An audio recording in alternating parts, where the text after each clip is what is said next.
ብዙ ጊዜ እንግዲህ እኛ ሀገር እንዳየነው እንግሊዝኛ ትምህርት ላይ ብዙ የሳትናቸው ነገሮች አሉ። ከኤሌመንተሪ ጀምሮ እስከ ሃይ ስኩልም ዩኒቨርሲቲ ላይም ቢሆን ምንድነው እንግሊዝኛ 26 ሌተሮች ናቸው መሰረቱ ብለው ነው የሚያስቡት። እነዛን ግን 26 ሌተሮች የመሰረተው ሌላ 44 ሳውንዶች አሉ ማለት ነው እንግሊዝኛ። እነዛን 44 ሳውንዶች በካሪኩለም ደረጃ ተዘለዋል። ስለዚህ ምንድነው ማለት ነው አሁን እኛ የምንነገረው እንግሊዝኛ የራሳችንን የሆነ እንግሊዝኛ ነው፣ እንደ ሂንዱ እንግሊሽ ወይም ደግሞ እንደ ህንድ እንግሊዝኛ አይነት ነገር የራሳችንን እንግሊዝኛ ፈጥረናል። እና ይሄ ምንድነው ፈረንጆች አሁን ለምሳሌ ኔቲቭ ስፒከሮች ሲያጋጥሙን ወይም ደግሞ ከብሪቴን ወይ ከዩኤስኤ እዛ የተወለዱ ሰዎች ሲያጋጥሙ ምንድነው በቃ እንደማያውቅ ሰው ነው። በቃ ዝም ብሎ ወይ ሳቃችን ይመጣል ፈረንጅ ሲያጋጥመን፣ ወይ ደግሞ የሆነ ቦታ ላይ በቃ ፍሪ ሆነን እንግሊዝኛ እንዳናወራ አድርገው ነው። የዚህ ሁሉ ግን መንስኤው ምንድነው 44ቱን ሳውንዶች አላስገቡትም።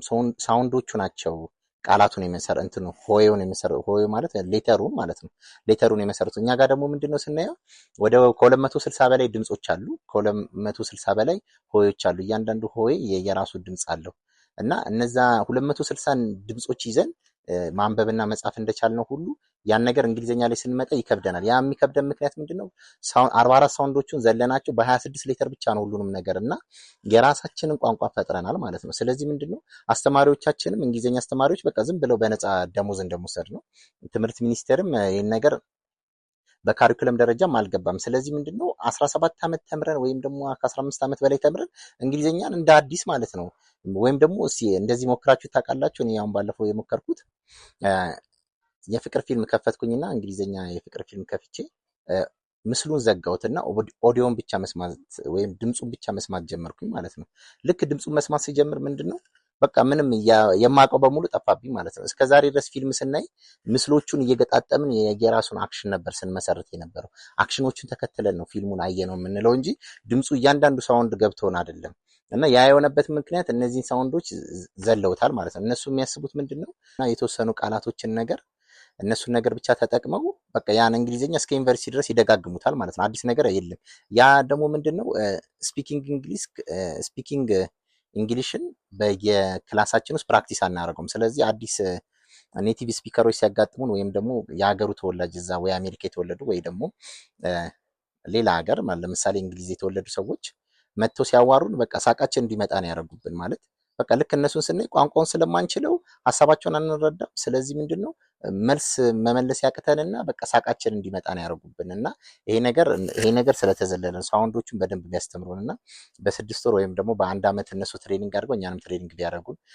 ሌላ ደግሞ ምንድነው ዲያስፖራ ወገኖቻችን አሜሪካም ያሉት እነሱም የኛ አይነት እንትን አለባቸው ማለት ነው። ከዚህ ሄዱ ማለት ነው። እና ምንድነው እዛ ሀገር ሲሄዱ አዳዲስ ፈረንጆችን የመታወቅ ኮሚኒቲያቸው በአበሻ ኮሚኒቲ እና በሚያውቁ ሰዎች ኮሚኒቲ የተከበበ ነው። አዳዲስ ሰዎችን አይተዋወቅም። ያ የመጣው ምንድነው ከላንጉጅ እጥረት ነው። ስለዚህ እና ላንጉጃቸውን እኛ ላይ ዝም ብለው ላይክ ወይም ደግሞ ሰምቲንግ ምናምን እያሉ ጣፋጭ ቃላት ወይም ደግሞ የሚያጣፍጡ ቃላቶችን ከመጠቀም ውጭ ይህን ያህል ፐርፌክት የሚያስተምር ነገር አልፈጠሩም። ምክንያቱም ይሄ ነገር ቢሆን ኖሮ ያ ሁሉ ዲያስፖራ ውጭ ሀገር እያለ እንዴት ነው አንድ ሰው እንኳን ይሄ ነገር ስተቱ እዚህ ጋር ነው፣ ሳውንዶቹ ናቸው ችግሮቹ፣ እንደዚህ ብሎ 1 2 ወይም ደግሞ 10 የሚሆን ሌክቸር ወይ ዩቲዩብ ላይ ወይ ቲክቶክ ላይ እንዴት የሚያስተምር ይጠፋል።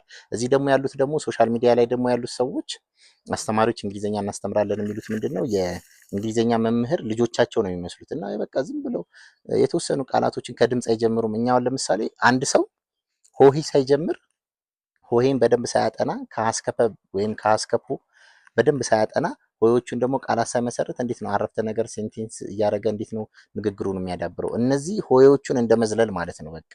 እና ያን ነገር እያለ ተመሳሳይ የእንግሊዝኛ አስተማሪዎች የሚያደርጉትን ነገር ሶሻል ሚዲያ ላይ እየደገሙ ድጋሚ ተመሳሳይ ነገር አክት ያደርጋሉ ማለት ነው። እና የኛ ቋንቋ ለዞም 4 እጥፍ ከእንግሊዝኛ ይከብዳል። ምክንያቱም እንግሊዝኛ ላይ 44 ሳውንዶች እና 26 ሌተር አሉ። ሁለቱን ስንደምራቸው 70 ይመጣሉ።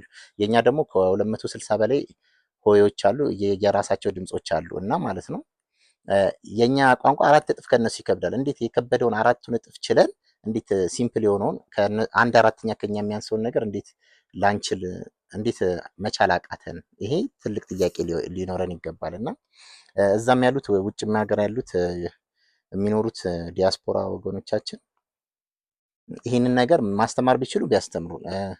ካልቻሉ ደግሞ ልጆቻቸውንም ብዙ ጊዜ ሳይ አማርኛ ይከብዳቸዋል። ምክንያቱም አማርኛ ትንሽ ከበድ ያለ ቋንቋ ነው። ያ እንዴት ነው የሆነው?